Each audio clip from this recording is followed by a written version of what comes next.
त्वमेव विद्याधरं त्वमेव शरणं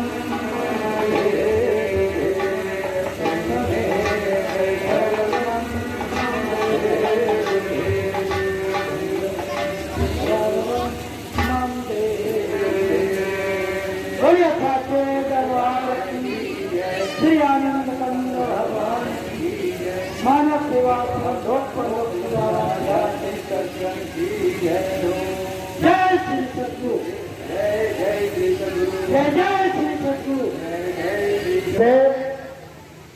अपनी नेक कमाई में से जिन्होंने वो भंडारा करवाया है पबनी में उन्हें 500 रुपये भंडारे के सहयोग में दे रहे हैं। वो ये पैसे ग्रहण करें और सतगुरु महाराज जी की कृपा हमेशा हमेशा भक्तों पे ऐसे ही बरसती रहे। अब उनकी अमृत वाणी होगी, उनकी अमृत वाणी का शोध करेंगे और धर्म से लाभ उठाएंगे, अपने कर्तव्य का पालन करेंगे। चलिए साथ दरबार की सभी जो बच्चे पानी पिला रहे थे वो सभी गुरु जी के पास आ जाए और जो उन्होंने पानी पिलाया उसकी सेवा अपने आप प्राप्त कर रहे। सभी जो बच्चे पानी पिला रहे थे वो आ जाए, 5 का जो भी बच्चे हैं वो आ जाए। आ जाओ आ जाओ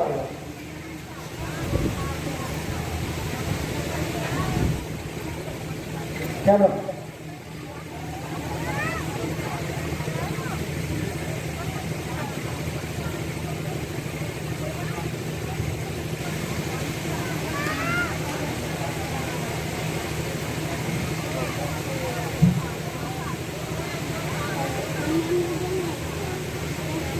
देखिए गुरुदेव की कृपा कितनी बरसरी है कि जो बच्चे पानी पिला रहे हैं उनका कितना मान सम्मान है। ले ले ले ले कितना मान सम्मान कर रहे हैं। चलिए साथ दरबार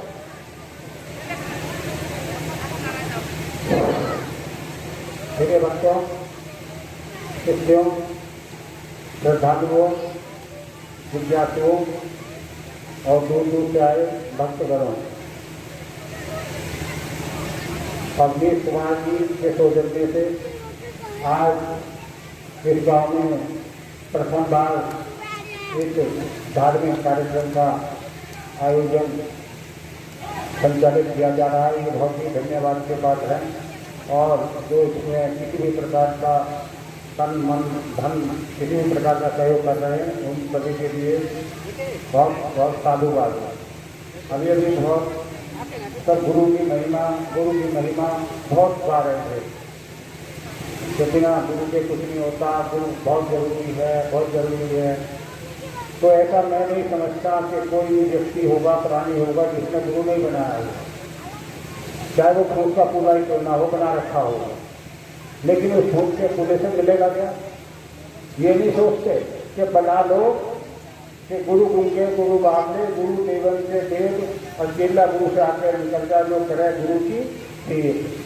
ये मैंने बहुत पहले सुना था जब मैं छोटा सा था। हमारे यहाँ साधुओं का आश्रम था उदासीन पंथ का, तो वहाँ इसी प्रकार से भिखारी बहुत आते थे। तो वो यही कहते थे कि सेवा करो, गुरु की सेवा करते हो, सेवा ही तुम्हें सेवा मिलेगी। और वो देवन का देव है और केला गुरु की सेवा करे तो वो क्या बन जाता? गुरु गुरु रह जाता, वो बन जाता सत्संग। आज तक बना कोई? इतने मतांतर पंथ चल रहे हैं, कोई केला बना शक्कर नहीं तो लगा नहीं आज तक कोई बना हो, तो परिवारवाद के अलावा। लेकिन जो वास्तव में संत महापुरुष थे जिनको हम गुरु मानते हैं, उन्होंने कभी भी परिवारवाद नहीं चलाया। ये कोई पॉलिटिक्स नहीं है, कोई राजनीति नहीं है कि मेरे बाद मेरा उत्तराधिकारी कौन बनेगा।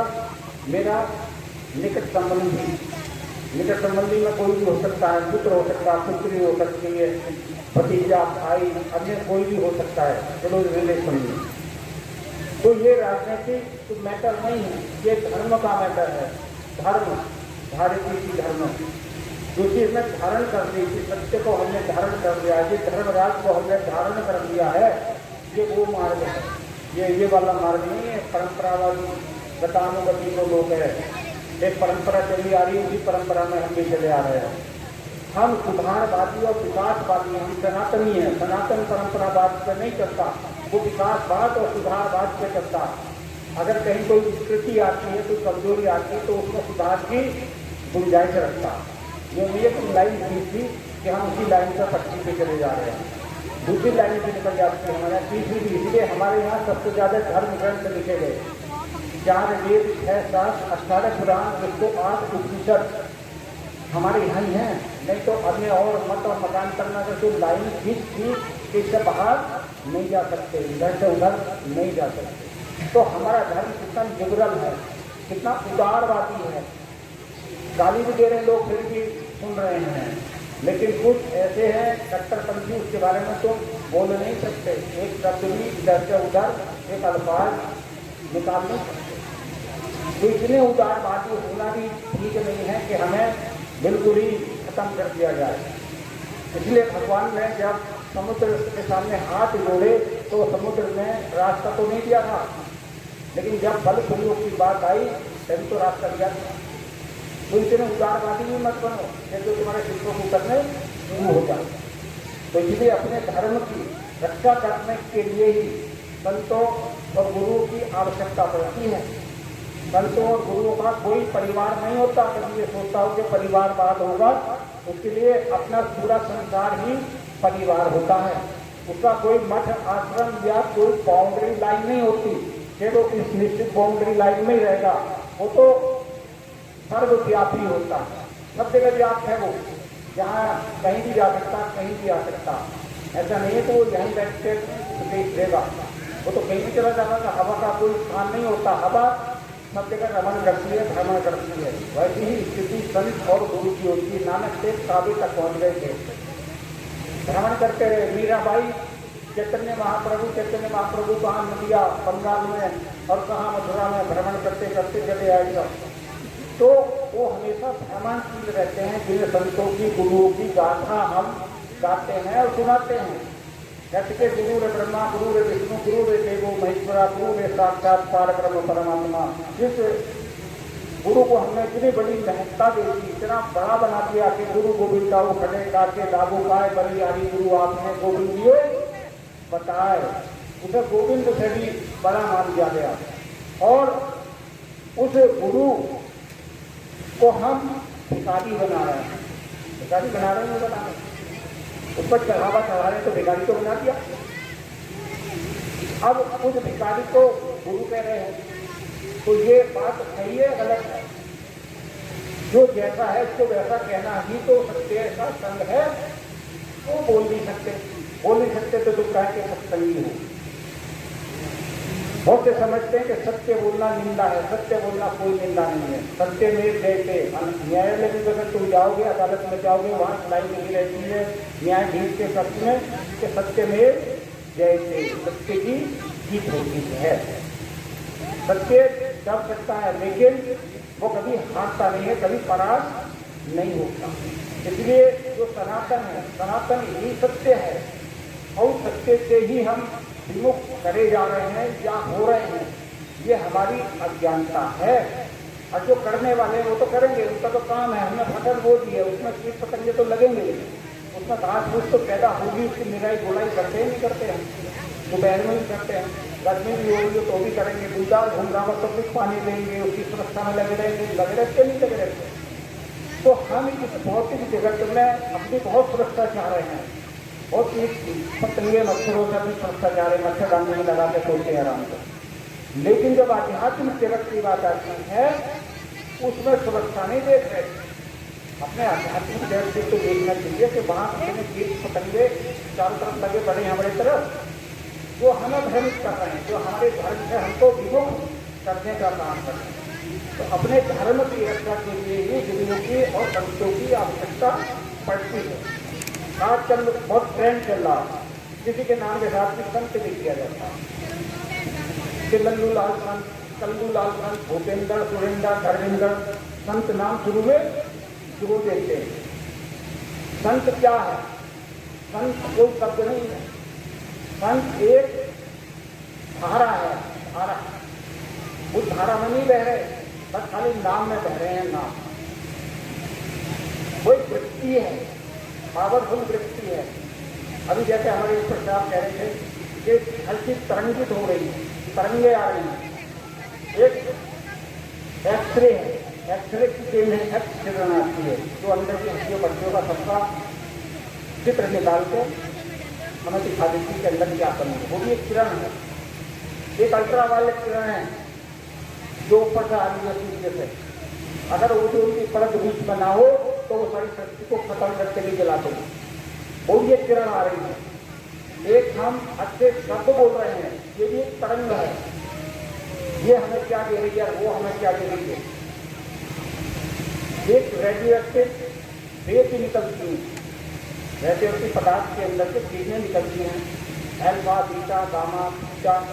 किसी चारपाई के नीचे रखो, रात रात में खत्म कर कर चाहिए, बड़ी हड्डी अगला के खत्म करते कि वे भी चीजें हैं दिखाई नहीं दे रही। तो ये हमारे ये किरणों का मैं क्यों तुम्हें बताना चाह रहा हूँ कि हमारे अंदर से, सबके अंदर से किसी प्रकार का एक विकिरण निकलता है। जब हिरोशिमा और नागासाकी का बम गिरे थे द्वितीय विश्व युद्ध में, तो वहाँ की संतान अभी विकलांग पैदा हुआ, क्योंकि उस विकिरण ने हमारा जो डीएनए था, जो जेनेटिक कोड था, उसमें परिवर्तन कर दिया। तो वो संतान अभी विकलांग पैदा हो रही है। इसलिए हमारा धर्म क्या कहता है, धर्म हमारा कितना साइंटिफिक है, कितना वैज्ञानिक है, लेकिन हम एक चौहाई के चक्कर काट रहे हैं। चौहाई का मतलब जो है उनको पत्थर लगा रहता, अच्छा निर्देश लिखे रहते हैं। इधर जाओगे तो बम्बई चले जाओगे, इधर कोलकाता चले जाओगे, इधर दूसरे मुंबई चले और दूसरे किसी स्थान पर चले जाओगे। दिशा निर्देश है, तो उस दिशा निर्देश को नहीं मान रहे हैं, हम उससे चक्कर काट रहे हैं। चक्कर काट रहे हैं तो क्या हम अपने गंतव्य को पहुंच जाएंगे? नहीं पहुंच सकते। आज लोगों ने उस बोर्ड के चक्कर कटवाने शुरू कर दिए। तो ये नाम दिया मैंने, तुम्हें इधर रखते रहना, बस उसकी चक्कर काट रहे। तो तुम जाओगे कहाँ? कहीं भी जा सकते हो, वहाँ चक्कर काटते रहोगे। तो ये भ्रम जाल पैदा कर दिया हमारे अंदर। तो संत क्या होता है? संत की जो वृत्ति है, जिस हम संत के दर्शन करने जा रहे हैं, जिस धार्मिक स्थल के दर्शन करने जा रहे हैं, या जिस मंदिर के हम दर्शन करने जा रहे हैं, वहाँ कौन सी वृत्ति है, कौन सा विचारधारा है, कौन सी तरंगित है, कौन सी तरंग निकल रही है, वो है महत्वपूर्ण। इसलिए संतों के दर्शनों के लिए लोग जाते थे। भगवान महावीर 12 साल तक इससे नहीं बोलते, बिल्कुल शांत रहते थे, बिल्कुल क्या बैठे थे, लेकिन लोग उनके दर्शन करने जाते थे। उसका भी बहुत बड़ा उनको लाभ मिलता था कि उनके अंदर का कौन सा वाइब्रेशन निकलता। तो वाइब्रेशन को लेने के लिए ही संतों के सत्संग में लोग जाते हैं, उनके दर्शन करने के लिए जाते हैं। लेकिन सत्संग कौन कर रहा, कौन करता पता? उस गुरु का तो पता ही नहीं, जिसके नाम से चल रहा। करना तो उसे चाहिए ना, कर रहे हैं कौन? उनके पट्टी की स्थापी, गले में पट्टा डाल दो, ये हो गए प्रतिष्ठापी, और कुछ डाल दो, ये हो गए प्रतिष्ठापी। प्रतिष्ठापन करके नहीं गुरु मान लो। अरे कुत्ते को गुरु मान लो तो गुरु थोड़ी हो जाएगा। मानने में क्या होगा? अग्नि को तुम पानी मान लो और उसे हाथ में पकड़ना तो पता लग जाएगा जो पानी है या अग्नि। मानने से क्या होगा? जो हकीकत है, जो वास्तविक है, वो तो वही रहना है। तो उपदेश इसका सुनना चाहिए, गुरु का तो सुनना चाहिए। और गुरु का तो पता ही नहीं, दूर लोग और मान रहे हैं गुरु। गुरु तो बेचारा 18 साल पहले चला गया खबर में, हमें कि अभी वहीं भूल चल रहे हैं। तो जो जीवित होगा वो तो कुछ करेगा। अगर इस गुरु का कोई टीचर स्वर्ग सिधार गया तो क्या पढ़ा रहा होगा वहाँ? अब इसी मानते रहोगे कि नहीं ये पूछ जाओ, ये कल्याण करता, ये डिग्री देतेगा वो नहीं देते। तो आध्यात्मिक क्षेत्र में क्या होता है कि हमारे अंदर से जो विचलन करता है, उसको जो हमारा अवचेतन बना है वो पकड़ता है। इसलिए सत्संग का महत्व बताया गया कि सत्संग में जरूर जाना चाहिए, लेकिन सत्संग का जो उपदेशक है वो योग्य तो होना चाहिए। योग्यता तो है ही नहीं। सारे कलेक्टर बनना, 10वां पास हुए नहीं, तो बिना योग्यता के अगर अनाधिकार चिंता करोगे तो दंड पाओगे नहीं सामने। इसलिए आज दुनिया के अंदर ये जो धार्मिक धर्मगुरु दंडित क्यों हो रहे हैं? अयोग्यता के कारण। योग्यता तो वो अपने अंदर पैदा ही नहीं करेगी। हमारे जो संत महापुरुष से पर इतिहास करते हैं, इन्होंने कौन सा त्याग करा मालूम है? तो सबके सिवा और कुछ नहीं करा। रख दिया कटोरा, डालते रहो उसमें घी। अब कह रहे हैं कि बहुत कुछ ज़्यादा घी डालो उतना ही बड़ा गुरु होगा वो। और जिसके पास कुछ नहीं आने का, जो गली गली में घूम रहा होगा उसे कहेंगे तो वैसे ही घूम रहा करेंगे, गली क्या कुत्ता है तो है। और वे बहुत बड़े हैं जो उसमें बैठे हुए हैं, नेशनल हवाई जहाज में रहे, उसको आदमी मानता ये होगा गुरु। ये पता नहीं कि वो जो भगवान राम है हमारा, वो गली गली नहीं घूमता। मीराबाई इतनी बड़ी संत थी, वो गली गली नहीं घूमती थी, उसमें नहीं बैठती थी महलों में कहीं। तो जब वो त्याग करेगा, जब अंदर से खाली होगा, तब वो ईश्वरीय कृपा उसके पास आएगी। और जब उससे हम कनेक्ट होंगे तब हमें कुछ प्राप्त होगा। ऐसे प्राप्त नहीं होने का मस्ती होने से मस्ती तो बना बहुत बोले, तुम भी रात के खेतों में काम कर लो, कितने सिद्धि योगी बन गए, या कुछ विशेष स्थान पे जाकर योगी बनोगे, अपने अपने खेत में नहीं बन सकते। समझो इस बात को। यही तो एक साइकोलॉजी है। मेरे पास एक आदमी डायरेक्ट आता, मेरे कोई यकीन नहीं। एक आदमी एक बदमाश के पास जाता, 1 महीने तक उसकी प्रशिक्षण करता रहता है, कोई बदमाश। और उसके जो वे हैं सालों वाले क्या कहते, बहुत बड़ा संत है अंदर, जबकि वो संत नहीं है, वो बहुत बड़ा बदमाश है। मैंने प्रैक्टिकल कराया इस बात का। मेरे गांव में आश्रम था, मैंने मर्डर करने वालों को बैठाया, 3 साधु आ रहे थे रास्ते में। मैंने कहा तू बोलना बिल्कुल मत, तुझे क्या बैठे रहना बोला। उसने हत्या करी थी एक दूसरी लड़के, 1 चल रहा था उससे, वो आश्रम बैठे बैठ गया। 2 साधु आ रहे थे, आश्रम आपके यहाँ आवागमन लगा रहता। तो मैंने कहा बहुत बड़ा संत है, बाल संत है, जैसे बाल नहीं बैठा हो, ऐसे मैंने बाल संत बना दिया उसको। फिर साधु के पैरों में लेके उसी के मर्डर थे, वो बिल्कुल मौत बैठा, उसको कुछ नहीं। तब मैंने प्रैक्टिकल करके बताया कि देखो ये होता है, सालों भर एक मूर्ख को भी इतना बड़ा विद्वान बना देते हैं। कालिदास को क्या बना दिया था, बताते हैं कि गुरु खानी है। जब उसके साथ शादी करने वाली बात आई थी, वो ज्ञानवान विद्वान की विद्योत्मा, अब वो तो मूर्ख था। लेकिन उन ब्राह्मणों ने क्या कहा, तो चुप रहना, बोलना नहीं दिया। उस मूर्ख को उस विद्वान के साथ शादी कराती थी नहीं। ऐसे ही आजकल गुरु क्यों नहीं सामने प्रकट होते, तुम्हें पता? अपने भक्तों के सामने ऐसे फेस टू फेस क्यों नहीं मिलते? कारण यही है कि वे उसे जानते ही, अगर तुम इस प्रकार ने सवाल पूछ लिया तो उनके बच्चा नहीं बताना इस सवाल का उत्तर क्या होगा। उन्हें तो ये है कि लो बेटा ये लो, तुम माला ले लो काट की, धागा लिए फिर दिल्ली पास की राम बजे क्या हो, बस सारे बीच गाड़ियों को घूम जाएंगे ऐसे हाथ हिलाते हुए, बस टाटा बाय बाय। अब ले जाएंगे अपना उठा के भिक्षा पास, उसमें लगाएंगे मशीन, बटन दबाएंगे, कितनी मुद्रा आ गई, अब तुम आप लोग लूटना शुरू कर दो। ये तो है भिक्षावृत्ति। और जबकि भिक्षावृत्ति का कानून बना है, भीख मांगना तो अपराध है, भीख नहीं मांगनी चाहिए। अगर तुम्हें कोई भिखारी कहते तुम्हें अच्छा लगेगा, बुरा लगेगा? बहुत बुरा लगेगा।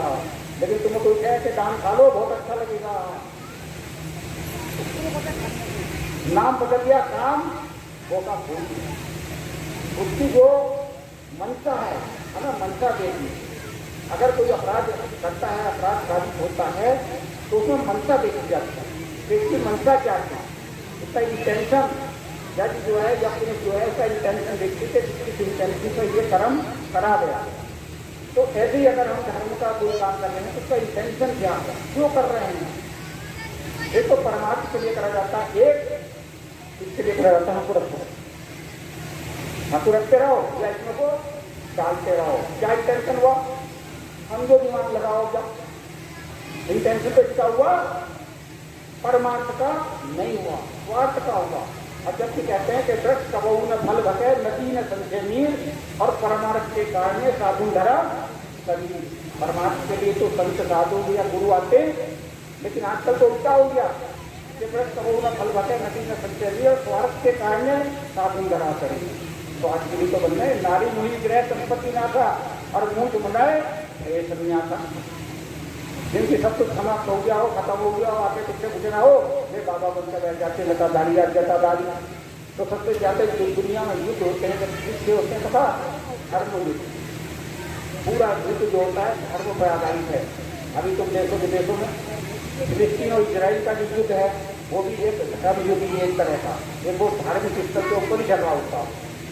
हमारे यहाँ देख लो, जब भी कहीं हिंदुओं की होगी धर्म युद्ध के ऊपर तो होने लग रहे।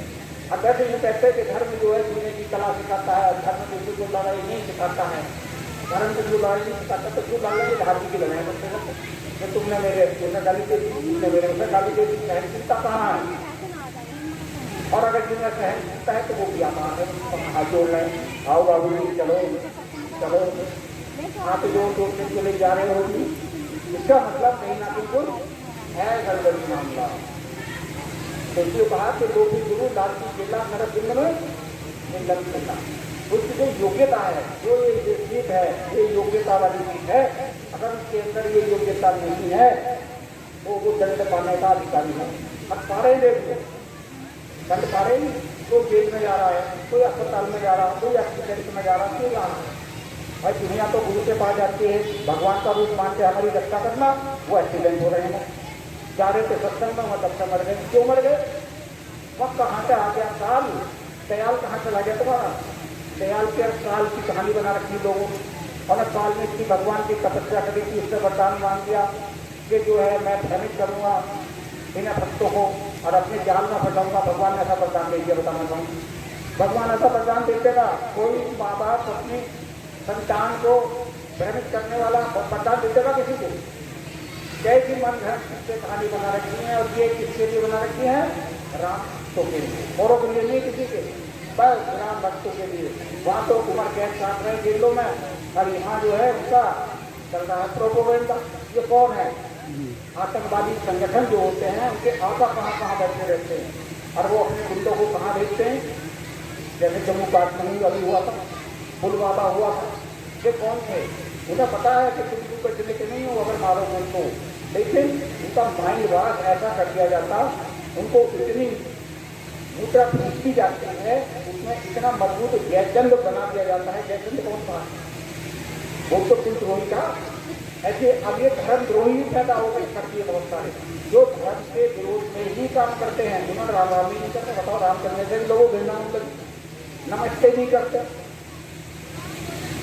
नाम रख देंगे हिंदू वाला, अब लेकिन जब परस्पर पर्चा देखोगे तो उसमें कुछ और ही निकलेगा, अंदर कुछ और ही निकलेगा। बाहर भले लिखा हो गीता ज्ञान सच्ची पाठशाला, और जब गीता ज्ञान सच्ची पाठशाला का नाम आएगा तो हमारी गीता में तो ये लिखा हुआ है कि वो परमात्मा जगह जगह में मौजूद है, ये कहते हैं जगह जगह मौजूद है। देखो वैसे गीता ज्ञान पाठशाला बताते हैं, हम तो गीता के चक्कर में पहुंच रहे हैं वहाँ, और वो गीता में कुछ और ही पढ़ा रहे थे। हमारी लड़कियों को कुआरा करते हुए शादी नहीं करने दे रहे, तो धीरे धीरे ताकि उसकी सनातनियों की संख्या बढ़ ना पाए, को घटाते रहो, किसी भी रूप में घटाओ, चाहे धर्म के आधार पर घटाओ, राजनीति के आधार पर घटाओ, सामाजिक आधार पर घटाओ, तो ये बड़ा त्राण है। तो पहले हम सामाजिक प्राण नहीं, पहले हम अपने धर्म के साथ हैं, इसलिए इंसान को अपना कभी धर्म नहीं छोड़ना चाहिए। जो अपना धर्म छोड़ता है तो धर्मराज जी को छोड़ देना, और जब धर्मराज छोड़ता है तो फिर यम के दूध पकड़ चले जाते हैं। यम के दूध दो प्रकार की वर्दी पहन जाते हैं, एक तो खाकी वर्दी और एक सफेद वाली। खाकी वाले जेल में ले जाते हैं, सफेद वाले अस्पताल में ले जाते हैं। भाई गुरु तो दूसरों को कल्याण के लिए होते हैं, ये क्यों ऐसे यमदूतों के चक्कर में फंस रहे हैं? इसका मतलब गड़बड़ी कर रहे हैं। जब पहले ही बता दिया कि इसकी योग्यता है, पंच परमेश्वर का नाम सुना होगा आपने।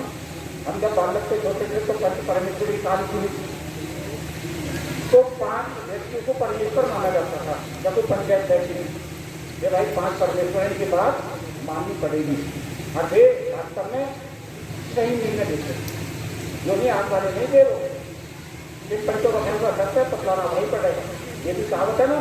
लेकिन पहले ऐसा नहीं था, पहले बात माननी जाती थी, क्योंकि आजकल के जो पंच है वो भी बदनाम हो गए, वो तो पक्ष ले लें दूसरे का, सही निर्णय नहीं करते।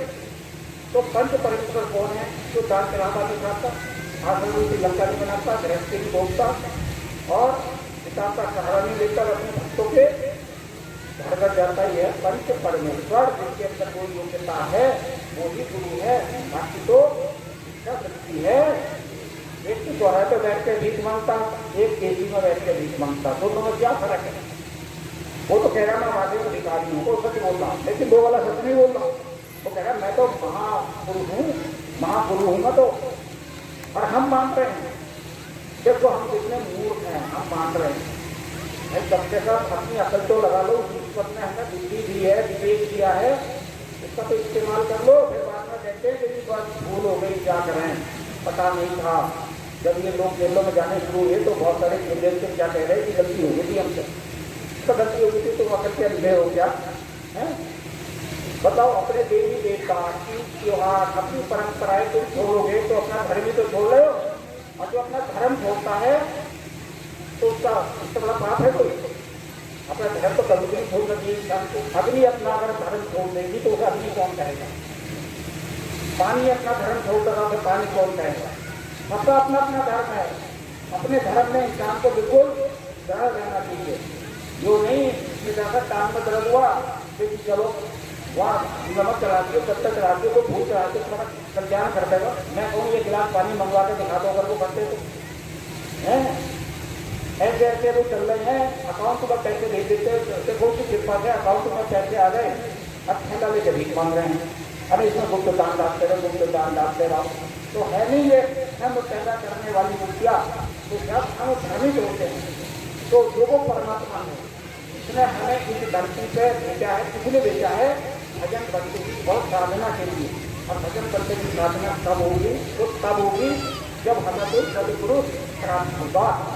बिना सदपुरुष के तो किसी टक्कर मार लो कोई फायदा नहीं। तो बम का ब्लास्ट होता है तो उसमें डिटोनेटर लगाया जाता है, उसके विस्फोट के द्वारा ही उसमें ब्लास्ट होता है, वैसा नहीं होता।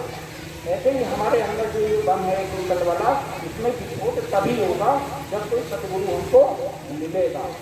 ऐसे नहीं बस चले जा रहे हैं जी, ऐसी की तैसी बरफ से घूम रहे हैं, इससे क्या कल्याण होगा? अंत निकट आ लेगा, अंत निकट आ होगा, योग के सूत आ जाएंगे और फिर क्या करोगे कि फिर कुछ नहीं करता। तो हमारा इतना साइंटिफिक धर्म होने के बाद भी हमें भ्रमित करा जा रहा कालमुनियों के द्वारा। तो गुरु की जो क्वालिटी है, गुरु क्या है, संत क्या है? संत एक वृत्ति है, वृत्ति वृत्ति वृत्ति क्या हो? एक धारा है। वो किसी की धारा है? दया की, करुणा की, प्रेम की, साहचर्य की, सद्भाव की। ये धारा है संत की। कहाँ है धारा? लोभ की धारा तो नहीं मानो, तो वो संत कहाँ हो गया? बताओ, बताइए लोगों को बस नाम रखिए कि फलाने संत के पास जा रहे हैं, फलाने सत्संग में जा रहे हैं, सत्संग भवन बने हुए हैं। सत्संग भवन नहीं रहे हैं, सत्संग भवन। ये सत्संग जो है ये भी सब विद्या के केंद्र बना दिए लोगों ने। अब ये तो वो क्या हो रहा है? शिक्षा वृद्धि हो रही है, ये लोगों ने व्यापारिक केंद्र बना दिए। पहले जो राजा महाराजा होते थे वो मंदिर क्यों बनाते थे? वहाँ सबसे ज्यादा आय होती थी, तो राज्यों को आय होती थी। अब तो चले जाओ तो बड़े बड़े मंदिरों में आप उनके चढ़ा भी आते हैं। साईं बाबा के मंदिर में कितना चढ़ावा आता नहीं। कई लोगों ने व्यापार केंद्र बना दिया, तो धर्म को व्यापार बना दिया। और जब हम धर्म को व्यापार के रूप में इस्तेमाल करते हैं तो वो ऊपर जो रखा था वो भी होता होगा। तो मैंने इसलिए इनको भेजा था। अब ये क्या कर रहे हैं? आए थे हरि भजन को रोक लगे कपार कर रहे हैं, कथा वाचन चल रहा और तय हो जा रहे हैं। तो भगवान को व्यापार बना रहे हो। भगवान की तो कम से कम पकड़ हो, आप हमें व्यापार कर दो, कोई दिक्कत नहीं है, सामाजिक व्यवस्था चलानी है। लेकिन वहाँ तो उसको तो छोड़ दो, उसे भी नहीं छोड़ रहे लोग, उसे भी धोखा दे रहे। इंसान को तो धोखा दे सकता, वो परमात्मा को धोखा दे रहे हैं। खुद ही परमात्मा बनते रहेंगे, खुद ही चलो भाई नहीं हूँ तो भगवान कौन? परमात्मा तो नहीं, मुझे मानो तुम अब मेरे को चढ़ा रहो सारा है। अब जब वो असली वाला भगवान आता तब क्या होता? फिर वह ले जाता उसकी जहाँ उसकी ठिकाना है।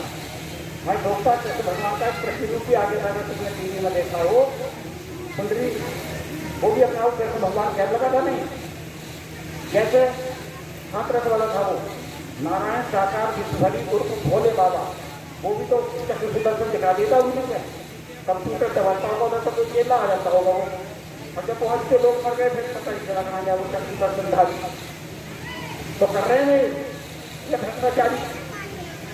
तो ये सब दिखावा, संत के यहाँ कोई दिखावा नहीं होता, वो बिल्कुल सरल स्वभाव में होगा। अभी चालाकी में होगा तो वो तो संत हो ही नहीं सकता किसी भी कीमत पे, किसी भी प्रकार का वो दिखावा करता हो।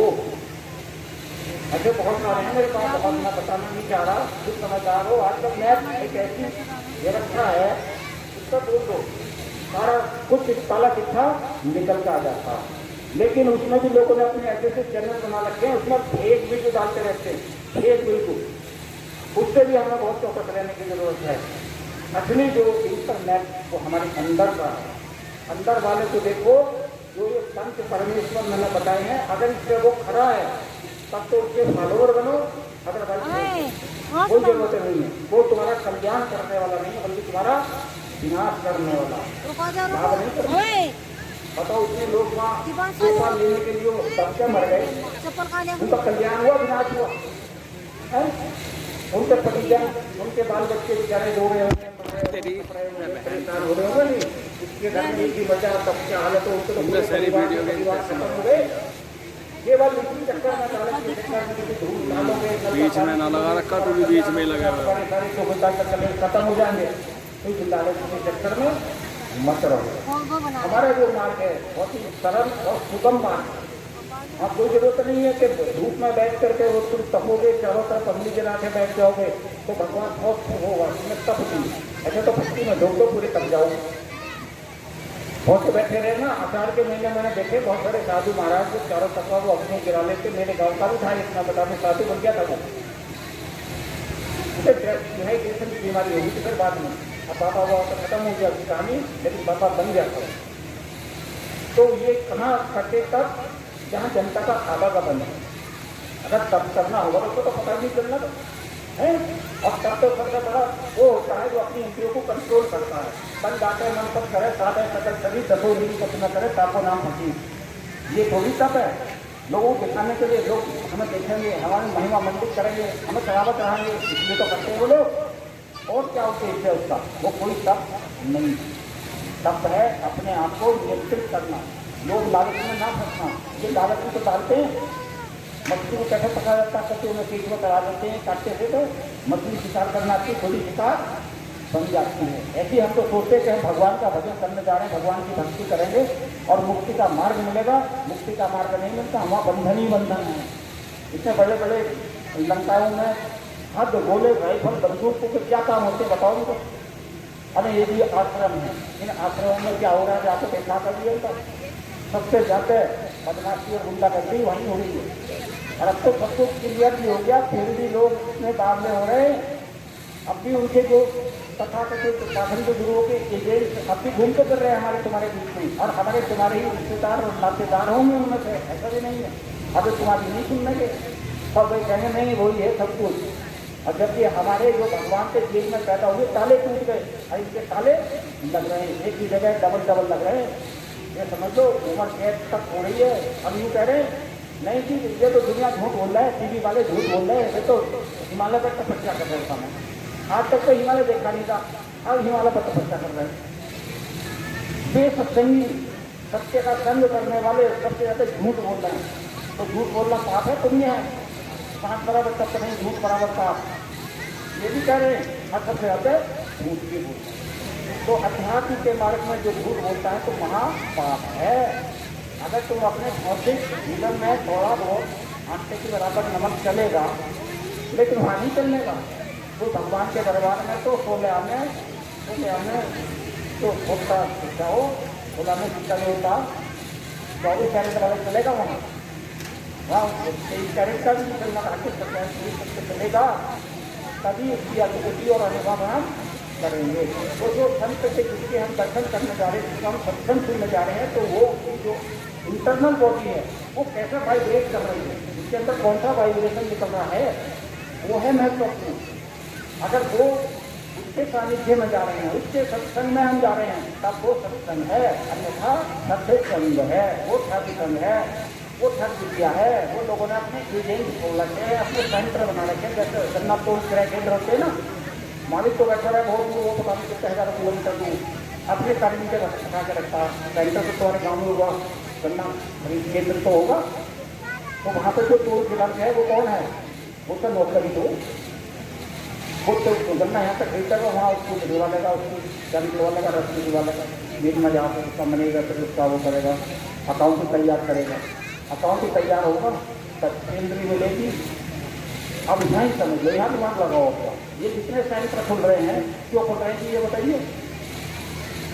ये इसलिए खुल रहे हैं तुम्हारा वो निकालने के लिए, कद्दूमा निकालने के लिए। अब हम बड़े खुश हो रहे हैं, अरे अब तो बहुत सत्संगी हैं? एक तो डोल को तो बचा है सत्संगी है, इधर से उधर तो ऐसे डोल पीछी अनुमति हो गई, उसकी लक्ष्य मजा है। महिलाओं पर अत्याचार कर रहे हैं वो सत्संगी, उनके साथ गलत व्यवहार कर रहे हैं। हमारे हिंदू धर्म में तो ये कहा गया कि जब नारी पुरुष देखते तब रमनते देवता, जहाँ नारियों का सम्मान होता है वहाँ पर कौन बात करते हैं? देवता बात करते हैं। लेकिन कुछ ऐसे धूप और बदतमीज लोग होते हैं वो उन्हीं पर अत्याचार करते हैं, उसे अबला समझते हैं। जब नारी वो अबला समझ गया ना तो आपने तो आजकल तुमने देखा होगा, मेरे पे कांड हुआ था, ड्रम में बंद कर दिया था काट कर उससे किसके जो अपना समझ रहे हैं।